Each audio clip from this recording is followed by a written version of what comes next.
Hi friends, welcome to our channel. ನಾನು ಇವತ್ತಿನ ತರಗತಿಯಲ್ಲಿ 2015ರಲ್ಲಿ ನಡೆದಂತಹ ಕರ್ನಾಟಕ TET ಸಮಾಜ ವಿಜ್ಞಾನ ಪ್ರಶ್ನೆ ಪತ್ರಿಕೆಯನ್ನು ಬಿಡಿಸ್ತಾ ಇದ್ದೀನಿ. ಈ ಹಿಂದೆ ನಾನು 2014ರ ಪ್ರಶ್ನೆ ಪತ್ರಿಕೆಯನ್ನು ಸಹ ಬಿಡಿಸಿದ್ದೀನಿ. ಇವತ್ತು 2015ರ ಪ್ರಶ್ನೆ ಪತ್ರಿಕೆಯನ್ನು ನೋಡೋಣ ಅಂತ ಹೇಳ್ತಾ, ಮೊದಲನೇ ಪ್ರಶ್ನೆ, ಉತ್ಖನನ ಸಂದರ್ಭದಲ್ಲಿ ದೊರೆಯುವ ಪುರಾತತ್ವ ಪಳೆಯುಳಿಕೆಗಳನ್ನು ಕೆಳಕಂಡ ಈ ವಿಧಾನದಿಂದ ನಾವೇನು ಮಾಡ್ಬೋದು, ಪರೀಕ್ಷೆಗೆ ಒಳಪಡಿಸಬಹುದು. ಅದು ಯಾವ ವಿಧಾನದು ಅಂಥೇಳಿ ನೋಡೋಣ. ಸಿಲಿಕಾನ್ ಮತ್ತು ಪೊಟ್ಯಾಸಿಯಮ, ಕ್ಯಾಲ್ಸಿಯಂ ಮತ್ತು ಯುರೇನಿಯಮ, ಕಾರ್ಬನ್ ಮತ್ತು ಪೊಟ್ಯಾಸಿಯಮ, ಕಾರ್ಬನ್ 14 ಮತ್ತು ಸಿಲಿಕಾನ್. ಸರಿಯಾದಂಥ ಉತ್ತರ ಕಾರ್ಬನ್ 14 ಮತ್ತು ಪೊಟ್ಯಾಸಿಯಂ. ಇದೇನು ಮಾಡ್ತದಂತಂದರೆ ಎಷ್ಟು ಹಿಂದಿಂದು ಈ ಪಳೆಯುಳಿಕೆ ಇದೆ ಅಂಥೇಳಿ ನಾವು ಪರೀಕ್ಷೆಯನ್ನು ಮಾಡ್ಬೋದು. C14 ರೇಡಿಯೋ ಆ್ಯಕ್ಟಿವ್ ಕಾರ್ಬನ್ ಅಥವಾ ವಿಕಿರಣಶೀಲ ಇಂಗಾಲ ಅಂತೇಳಿ ಕರಿತೀವಿ. ಇದು ಕಾಲ ನಿಷ್ಕರಣೆಯ ಒಂದು ವೈಜ್ಞಾನಿಕ ಸಾಧನವಾಗಿದೆ. ಈ ವಿಧಾನಕ್ಕೆ ಒಳಪಡಿಸುವ ಅವಶೇಷಗಳು ಜೈವಿಕ ಅಂದರೆ ಮರ, ಯಾವ್ಯಾವ ಒಳಪಡಿಸಬಹುದು ಅಂದರೆ ಮರ, ಗಿಡ, ಪ್ರಾಣಿ, ಪಕ್ಷಿ ಇತ್ಯಾದಿಗಳನ್ನು ಏನು ಮಾಡ್ಬೋದು, ಈ ಪರೀಕ್ಷೆಗೆ ಒಳಪಡಿಸಬಹುದು.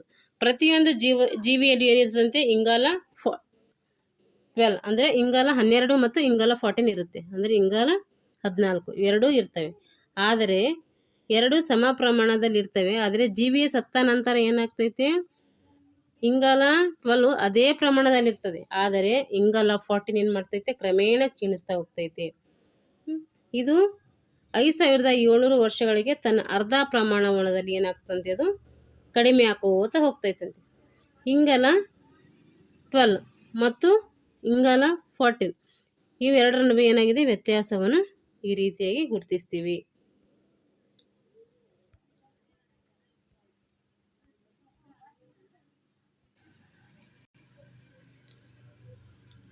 ತೊಂಬತ್ತೆರಡನೇ ಪ್ರಶ್ನೆ, ಇದು ಇದು ಹೋಗಿದೆ. ಹರಪ್ಪ ನಾಗರಿಕತೆ ಕಂಡುಹಿಡಿದ ಕಾಲ ಅಂದರೆ ಹರಪ್ಪ ನಿವೇಶನ ಹರಪ್ಪ ನಿವೇಶನ ಯಾವಾಗ ಉತ್ಪಾದನೆ ಆಯಿತು ಅಂದರೆ ಯಾವಾಗ ಉತ್ಖನನ ಆಯಿತು ಅಂದರೆ ಯಾವಾಗ ಹುಟ್ಕೊಳ್ತು ಅಂತೇಳಿ. 1919, 1920, 1921, 1922 ಅಂದರೆ 1921. ಸಾಮಾನ್ಯ ಶಕ 1826ರಲ್ಲಿ ಹರಪ್ಪ ನಗರಕ್ಕೆ ಏನು ಮಾಡ್ತಾರೆ, ಕೆಲವು ತತ್ವಜ್ಞಾನಿಗಳು ಭೇಟಿ ಕೊಡ್ತಾರೆ. ಅಲ್ಲಿ ಕೆಲವರಿಗೆ ಏನು ಮಾಡ್ತವೆ, ಸುಟ್ಟ ಇಟ್ಟಿಗೆಗಳನ್ನು ಸಿಗ್ತವೆ. ಚಾರ್ಲ್ಸ್ ಮುರ್ಸನ್ ಇದನ್ನು ಏನು ಮಾಡ್ತಾನಂದರೆ ಗುರುತಿಸ್ತಾನೆ. ಆದರೆ ಇವನಿಗೆ ಅದನ್ನು ಹರಪ್ಪ ಎಂದು ಹೆಸರಾಗಲಿ ಅದು ಹರಪ್ಪನೇ ಅಂಥೇಳಿ ಗುರುತಿಸೋದಲ್ಲಿ ಏನಾಗ್ತಾನೆ, ಇವನು ವಿಫಲ ಆಗ್ತಾನೆ. ಆದರೆ ಸಾಮಾನ್ಯ ಶಕ 1921ರಲ್ಲಿ ಏನು ಮಾಡ್ತಾನೆ, ದಯಾರಾಮ್ ಸಹಾನಿಯವರು ಇದನ್ನು ಪತ್ತೆ ಹಚ್ತಾರೆ. 1922ರಲ್ಲಿ ರಕುಲ್ದಾಸ್ ಬ್ಯಾನರ್ಜಿಯವರು ಏನು ಮಾಡ್ತಾರೆ, ಮೆಹೆಂಜೋದಾರ ನಗರವನ್ನು ಕಂಡುಹಿಡಿತಾರೆ. ಮೆಹೆಂಜೋದಾರ ಕಂಡುಹಿಡಿದಿದ್ದು 1922, ಆದರೆ ಹರಪ್ಪ ಕಂಡುಹಿಡಿದಿದ್ದು 1921. ಇತಿಹಾಸದ ಪಿತಾಮಹ ಯಾರು? ಇತಿಹಾಸದ ಪಿತಾಮಹ ಯಾರಂದರೆ ಅದು ಹೆರೋಡೋಟಸ್ನನ್ನು ಇತಿಹಾಸದ ಪಿತಾಮಹ ಅಂತೇಳಿ ಕರಿತೀವಿ. ಇತಿಹಾಸ ಮಾನವ ಕುಲದ ಶಾಸ್ತ್ರಕ್ಕೆ ಗಣ್ಯವಾದ ಕೊಡುಗೆಯನ್ನು ಇವರು ಸಲ್ಲಿಸಿದ್ದಾರೆ. ಗ್ರೀಕ್ ನಗರ ರಾಜ್ಯಗಳಲ್ಲಿ ಅನೇಕ ಸಂಗತಿಗಳು ಏನು ಮಾಡಿದ್ದಾರೆ, ಇವರು ಸಂಗ್ರಹಿಸಿ 9 ಪುಟಗಳಲ್ಲಿ ಬರೆದಿದ್ದಾರೆ. ಇವರ ಕೃತಿ ದಿ ಹಿಸ್ಟ್ರಿ ಆಫ್ ಪರ್ಷಿಯನ್, ಇದು ಒಂದು ಅವರ ಲೇಖ. ಪರ್ಷಿಯನ್ ಕದನಗಳ ಇತಿಹಾಸ ಅಂತೇಳಿ ನಾವು ಇದಕ್ಕೆ ಕರಿತೀವಿ. ಇದು ಗ್ರೀಕರು ಮತ್ತು ಪರ್ಷಿಯನರ ನಡುವೆ ನಡೆದಂಥ ಕದನಗಳ ಬಗ್ಗೆ ಏನು ಮಾಡ್ತಾಯಿದೆ, ಮಾಹಿತಿಯನ್ನು ಕೊಡ್ತೈತೆ. ಹಾಗಾದರೆ ಹೆರೋಡೋಟಸ್ನ ಪ್ರಕಾರ ಇತಿಹಾಸ ಅಂದರೆ ಏನಂದರೆ ಮುಂದಿನ ಪೀಳಿಗೆಯು ನೆನಪಿಡಬೇಕಾದ ಮಹಾನ್ ವೀರರ ಅಥವಾ ಮಹತ್ವಪೂರ್ಣ ಘಟನೆಗಳ ಒಂದು ದಾಖಲೆಗೆ ಏನಂತೀವಿ, ಇತಿಹಾಸ ಅಂತೇಳಿ ಕರಿತೀವಿ. ಇತಿಹಾಸವು ವೈಜ್ಞಾನಿಕವಾಗಿ ಬರೆಯುವ ಕಲೆಯನ್ನು ಮೊದಲಿಗೆ ನಮಗೆ ಯಾರು ತಿಳಿಸ್ಕೊಟ್ಟಿದ್ರು ಅಂತಂದರೆ ಅದು ಗ್ರೀಕರು. ಗ್ರೀಕ್ ದೇಶದ ತತ್ವಜ್ಞಾನಿಯೇ ಹೆರೋಡೋಟಸ್. ಮೊದಲಿಗೆ ತಿಳಿಸ್ಕೊಟ್ಟಿದ್ದ ಕಾರಣ ಹೆರೋಡೋಟಸ್ನನ್ನು ಇತಿಹಾಸದ ಪಿತಾಮಹ ಅಂತೇಳಿ ನಾವು ಕರಿತೀವಿ. ಬುದ್ಧನು ತನ್ನ ಪ್ರಥಮ ಪ್ರವಚನವನ್ನು ಎಲ್ಲಿ ಬೋಧಿಸಿದ? ಸಾರನಾಥದಲ್ಲಿ ಬೋಧಿಸ್ತಾನೆ. ಹಾಗಾದರೆ ಅದು ಬೋಧಿಸಿದಂಥ ಒಂದು ಘಟನೆಗೆ ಏನಂತ ಕರೀತಾರೆ ಅಂತಂದರೆ ಧರ್ಮಚಕ್ರ ಪ್ರವರ್ತನ ಅಂತೇಳಿ ಕರೀತಾರೆ. ಯಾಕಂದರೆ ಆನ್ಸರ್ ಹೇಳ್ಕೊತಾ ಹೋಗ್ತೀನಿ, ಯಾಕಂದರೆ ಎಲ್ಲ ಕ್ವಶನ್ಗಳು ಆಪ್ಷನ್ ಹೋದರೆ ಲೇಟ್ ಆಗುತ್ತೆ. ಧರ್ಮಚಕ್ರ ಪ್ರವರ್ತನ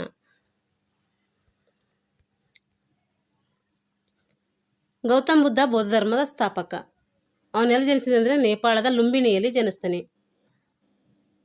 ಅವನು ಮೊದಲು ಸಾರನಾಥದ ಜಿಂಕೆವನದಲ್ಲಿ ಏನು ಮಾಡ್ತಾನೆ, ತನ್ನ ಪ್ರಥಮ 5 ಜನ ಶಿಷ್ಯರಿಗೆ ಏನು ಮಾಡ್ತಾನೆ, ಬೋಧನೆಯನ್ನು ಮಾಡ್ತಾನೆ. ಆ 5 ಜನ ಶಿಷ್ಯರು ಯಾರಂದರೆ ಯಪ್ಪೋ, ಬಾವಜಿ, ಮಹನ್ ವಮನ್, ಕೊಂಡಣ್ಣ, ಅನ್ಸಜಿಗೆ ಏನು ಮಾಡ್ತಾನೆ, ಮೊದಲ ಉಪದೇಶವನ್ನು ನೀಡ್ತಾನೆ. ಅದಕ್ಕೆ ಧರ್ಮಚಕ್ರ ಪ್ರವರ್ತನ ಅಂತೇಳಿ ಕರಿತೀವಿ. ಗೌತಮ್ ಬುದ್ಧ ತನ್ನ 29ನೇ ವಯಸ್ಸಿನಲ್ಲಿ ಸಂಸಾರ ತ್ಯಾಗ ಮಾಡಿ ಮುಕ್ತಿ ಮಾರ್ಗವನ್ನು ಕಂಡುಕೊಳ್ತಾನೆ. ಇದನ್ನು ಮಹಾಪರಿತ್ಯಾಗ ಅಂತೇಳಿ ಕರಿತೀವಿ. ಮನೆ ಬಿಟ್ಟು ಹೋಗಿದ್ದಕ್ಕಿನ್ನಂತೀವಿ ನಾವು ಮಹಾಪರಿತ್ಯಾಗ ಅಂತೇಳಿ.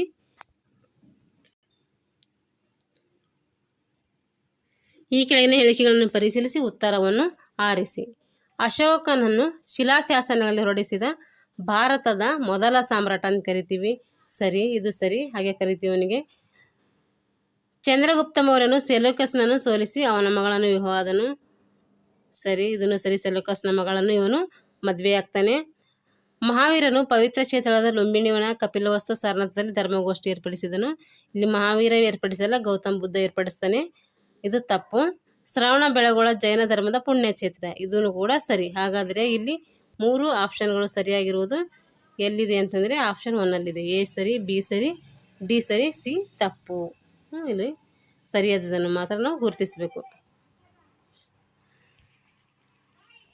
ಅಶೋಕ ಚಕ್ರವರ್ತಿ ಮೌರ್ಯ ಸಾಮ್ರಾಜ್ಯದ ಸ್ಥಾಪಕ. ಶಾಸನಗಳಲ್ಲಿ ಇವನಿಗೆ ಏನಂತ ಕರೀತಾರೆ, ದೇವನಾಮ ಪ್ರಿಯ ಅಶೋಕ, ಪ್ರಿಯದರ್ಶಿ ಅಶೋಕ ಅಂತೇಳಿ ಕರಿತೀವಿ. ಇವನ ತಂದೆನೇ ಯಾರು, ಬಿಂದುಸಾರ. ಇವ ಏನು ಮಾಡ್ತಾನೆ, 99 ಮಂದಿ ಸಹೋದರರನ್ನು ಕೊಂದು ಅಧಿಕಾರಕ್ಕೆ ಬರ್ತಾನೆ ಅಂತ ಇತಿಹಾಸಕಾರರು ನಂಬ್ತಾರೆ. ಇವರ ಕುರಿತು ಬೌದ್ಧ ಇತಿಹಾಸಗಳು ಕೂಡ ಏನು ಮಾಡ್ತಾವಂತಂದರೆ ಉಲ್ಲೇಖವನ್ನು ನೀಡ್ತವೆ.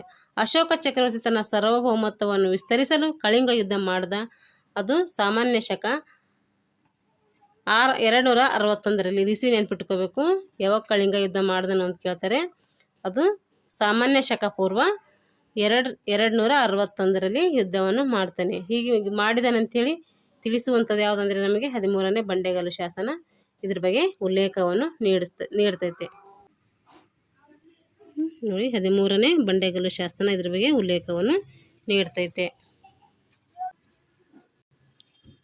ಈ ಕೆಳಗಿನ ಸ್ಥಳದಲ್ಲಿ ಗಾಂಧಾರ ಶೈಲಿಯು ಕಲಾಶಿಲ್ಪಗಳಲ್ಲಿ ಹೆಚ್ಚಾಗಿ ಕಂಡುಬರ್ತೈತಿ. ಇದರಲ್ಲಿ ಗಾಂಧಾರ ಶೈಲಿ ಕಂಡುಬರ್ತದೆ ಅಂತಂದರೆ ಮಥುರಾ, ಕನಿಷ್ಕಪುರ, ತಕ್ಷಶಿಲಾ, ಗಾಂಧಾರದಲ್ಲಿ ನಾವೇನು ಮಾಡ್ತೀವಿ, ಗಾಂಧಾರ ಕಲೆಯನ್ನು ಕಾಣ್ತೀವಿ. ಗಾಂಧಾರ ಕಲೆ ಕನಿಷ್ಕನು ಮಹಾನ್ ಕಲಾ ಪೋಷಕನಾಗಿದ್ದನು. ಆತನು ಪ್ರಮುಖ ಕಟ್ಟಡಗಳು ಮತ್ತು ನಿರ್ಮಾಣಗಳು ಹೆಚ್ಚಾಗಿ ಗಾಂಧಾರ, ಮಥುರಾ, ಕನಿಷ್ಕಪುರ, ತಕ್ಷಶಿಲೆಗಳಲ್ಲಿ ಕಂಡುಬರ್ತವೆ. ಕುಶಾಣರ ಅವಧಿಯು ಗಾಂಧಾರ ಕಲೆಗೆ ಅಥವಾ ಗ್ರೀಕ್ ಬೌದ್ಧ ಶೈಲಿಯ ಬೆಳವಣಿಗೆಗೆ ಏನು ಮಾಡ್ತವೆ, ಪ್ರಾಮುಖ್ಯತೆಯನ್ನು ನೀಡ್ತವೆ.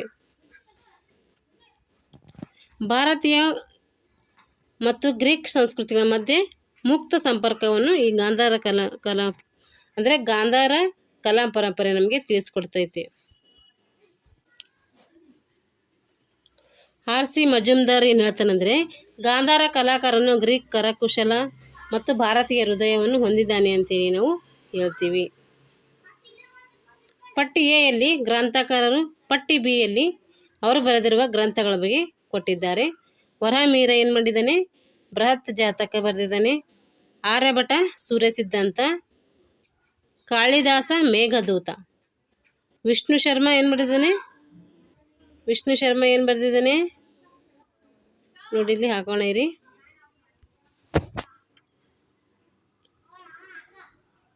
ವಿಷ್ಣು ಶರ್ಮಾ ಪಂಚತಂತ್ರ, ಕಾಳಿದಾಸ ಮೇಘದೂತ, ಆರ್ಯಭಟ ಸೂರ್ಯ ಸಿದ್ಧಾಂತ.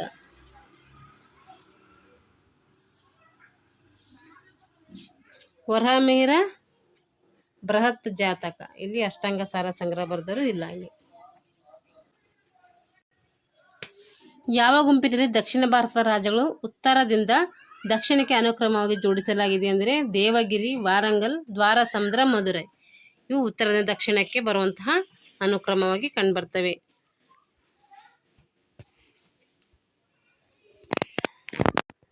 ದ್ವಾರಸಮುದ್ರದ ಹೊಯ್ಸಳರು, ಮಧುರೈ ಪಾಂಡರು, ವಾರಂಗಲ್ನ ಕಾಕತೀಯರು, ದೇವಗಿರಿಯ ಯಾದವರು ಅಥವಾ ಸೇವಣ ಮನೆತನ ಅಂತ ಕರಿತೀವಿ.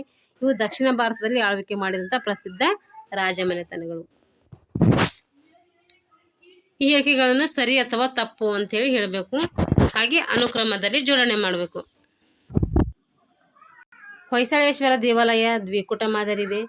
ಕಮಲ್ ಮಹಲ್ ಹಿಂದೂ ವಾಸ್ತುಶಿಲ್ಪಿ ಇದೊಂದು ಉದಾಹರಣೆಯಾಗಿದೆ. ಅಂದರೆ ಕಮಲ್ ಮಹಲ್ ವಾಸ್ತು ಹಿಂದೂ ಶಿಲ್ಪಕ್ಕೆ ಒಂದು ಉದಾಹರಣೆಯಾಗಿದೆ ಅಂತ ಹೇಳ್ತಾರೆ. ಸೋಮನಾಥಪುರದ ಕೇಶವ ದೇವಾಲಯ ಒಂದು ಚತುಷ್ಕೂಟ ಮಾದರಿಯಾಗಿದೆ. ಪಿಸುಗುಟ್ಟಿನ ಮೊಗಸಾಲೆ ಗೋಳಗುಮ್ಮಟದಲ್ಲಿದೆ. ಇದು 1ನೇದು ಸರಿ, 2ನೇ ತಪ್ಪು, 3ನೇ ತಪ್ಪು, 4ನೇದು ಸರಿ. ನೋಡಿ ಇಲ್ಲಿ ಹೊಯ್ಸಳೇಶ್ವರ ದೇವಾಲಯ ಎಂದೇ ದ್ವಿಕೂಟ ಮಾದರಿ ಇದೆ, ಇದು ಸರಿ. ಕಮಲ್ ಮಹಲ್ ಭಾರತೀಯ ಮತ್ತು ಇಸ್ಲಾಮಿಕ್ ಶೈಲಿಯ ವಿನ್ಯಾಸವಾಗಿದೆ. ಇದು ಭಾರತೀಯ ಮತ್ತು ಇಸ್ಲಾಮಿಕ್ ಶೈಲಿಯ ವಾಸ್ತುಶಿಲ್ಪವಾಗಿದೆ. ಸೋಮನಾಥ ದೇವಾಲಯ ಏನಿದೆ ತ್ರಿಕೂಟಲ್ಲಿದೆ, ಅಲ್ಲಿ ಚತುರ್ಕೂಟ ಕೊಟ್ಟಿದ್ದಾರೆ, ತಪ್ಪು. ಪಿಸುಗುಟ್ಟೆ ಮೊಗಸಲೆ ಗೋಳಗುಮ್ಮಟದಲ್ಲಿದೆ, ಇದು ಸರಿ.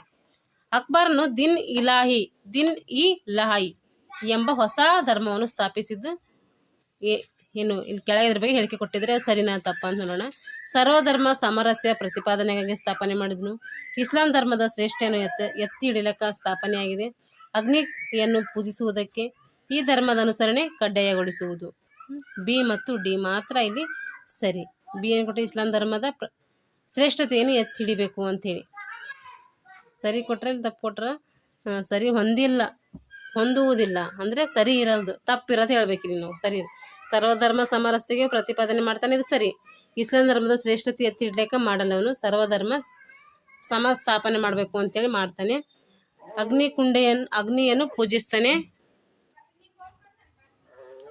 ಅಗ್ನಿಯನ್ನು ಪೂಜಿಸ್ತಾರ, ಸರಿ. ಇದು ಈ ಧರ್ಮದ ಅನುಸರಣೆ ಕಡ್ಡಾಯಗೊಳಿಸುವುದು. ಈ ಧರ್ಮ ಕಡ್ಡಾಯವಾಗಿ ಪಾಲಿಸಬೇಕು ಅಂತ ಅವನೇನು ಹೇಳಿಲ್ಲ. ನೋಡ್ರಿ, ಇದು ಧರ್ಮ ಸ್ಥಾಪನೆಯಾಗಿದ್ದು 1587ರಲ್ಲಿ ಈ ಧರ್ಮ ಸ್ಥಾಪನೆ ಆಗ್ತೈತೆ. ಇದನ್ನು ತೌದಿದ್ ಇ ಇಲಾಯಿ ಅಂತಲೂ ಕರೀತಾರೆ. ದೈವಿಕ ಏಕಸರಣೆ ಅಂತಲೂ ಕರೀತಾರೆ. ಅಕ್ಬರ್ ಏನು ಮಾಡ್ತಾನೆ ಅಂದರೆ ಈ ಧರ್ಮವನ್ನು ಸ್ಥಾಪನೆ ಮಾಡ್ತಾನೆ. ಏನಾಯ್ತಂದರೆ ಇಲ್ಲಿ 10 ಪ್ರಶ್ನೆಗಳು ನಾನು ಬಿಡಿಸಿದ್ದೀನಿ. ಉಳಿದಂತಹ ಪಾರ್ಟನ್ನು ಮುಂದಿನ ತರಗತಿಯಲ್ಲಿ ಹೇಳ್ತೀನಿ ಅಂತ ಹೇಳ್ತಾ ಇಲ್ಲಿಗೆ ಈ ವಿಡಿಯೋನ ಮುಗಿಸ್ತಾ ಇದ್ದೀನಿ. Thanks for watching all.